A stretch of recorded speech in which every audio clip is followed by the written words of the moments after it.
Police মন্ত্রীকে ধিক্কার জানাই। আজকে পুলিশ মেরে আমাদেরকে কি করেছে? আমাদের বিধায়ককে মেরেছে, দলের চেয়ারম্যানকে মেরেছে, আমাদের দেখুন বিধানসভার স্পিকার দেখুন, আপনার দলের বিধানসভার দেখুন, আমাদের কর্মী অসুস্থ, গাড়ি পাঠান। নওশাদকে আমার ভালো লাগে, সে আমার মানে ফুরফুরা সূত্রে পীর ভাই, মানে আমার পীর সাহেবদের ছেলে, এবং তার যে সমাজ পরিবর্তনের ডাকটা ছিল আমাদের ভালো লেগেছিল, যে একটা ছেলে যাই হোক সমাজ পরিবর্তনের কথা বলছে, এটা ভালো। তো বাস্তবে গিয়ে দেখলাম যে সমাজ পরিবর্তনের নামে যাদেরকে নিয়ে সমাজ পরিবর্তন, তাদের মধ্যে অনেক মানে তারা কিছু বোঝেই না, মানে তারা সংগঠনের কিছু বোঝেই না, তাদেরকে নিয়ে সংগঠন, ঠিক আছে। যারা খুব কাছে থেকে লড়াই করেছে, পাশে থেকেছে, তাদের কোনো গুরুত্ব নেই।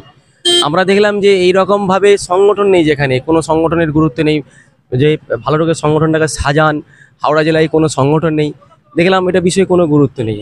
বারে বারে লিখিত দিলাম, বসলাম, মিটিং করলাম, সেই জন্য নিজেকে ভাবলাম যে না, এইরকমভাবে রাজনীতি আমরা করতে আসিনি। আমরা সেই বুথ স্তর থেকে, আমি বলেছিলাম যে আমাকে যদি বুথের দায়িত্ব দাও, আমি বুথের দায়িত্ব পালন করব।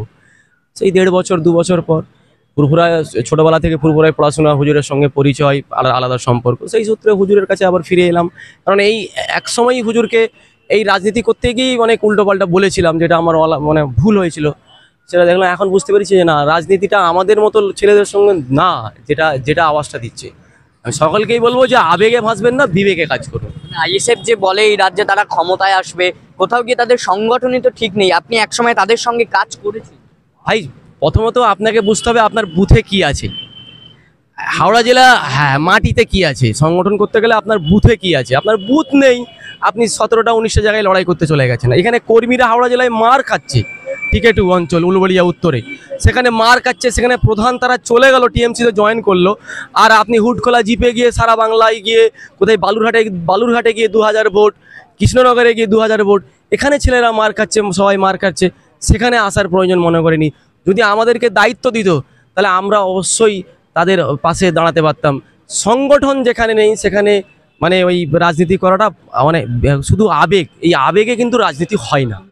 কিন্তু এই যে নওশাদ সিদ্দিকীর সংগঠন বা রাজনৈতিক দল যেটি আছে, তারা বলে মানুষের পাশে, মানুষের সাথে।